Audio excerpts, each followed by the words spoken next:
Hi friends, இன்றைக்கி மார்னிங்கே 2 in 1 dish நம்ம எப்படி செய்கிறதுன்னு பார்க்கலாமா? சாம்பார் ரெசிபி தான் செய்ய போகிறேன். அதுக்கு ஒரு வானலில் எண்ணெய் ஊற்றி கடுகு, உளுத்தம்பயிறு, சீரகம், கொஞ்சம் பெருங்காயத்தூள், கருவேப்பிலை, கொத்தமல்லி போட்டு நல்லா வதக்கிக்கலாம்.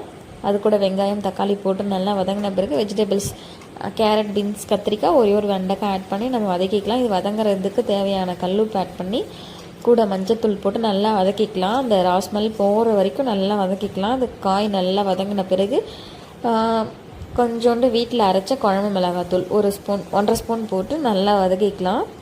மிளகாத்தூள் ஸ்மெல் போன பிறகு நம்ம பயிர் வேக வச்ச தண்ணி ஆட் பண்ணிக்கலாம். ஆட் பண்ண பிறகு பயிரை நல்லா மேஷ் பண்ணி ஊற்றிக்கிட்டு ஒரு 2-3 கொதி வந்த பிறகு புளி தண்ணி ஆட் பண்ணி இறக்கிக்கிட்டால் சூப்பராக இருக்கும். கம்மன்னு இட்லி, தோசை, பொங்கலுக்கும் வச்சுக்கலாம், மதியம் லஞ்சுக்கும் வச்சுக்கலாம். இதுதான் 2 in 1 சாம்பார்.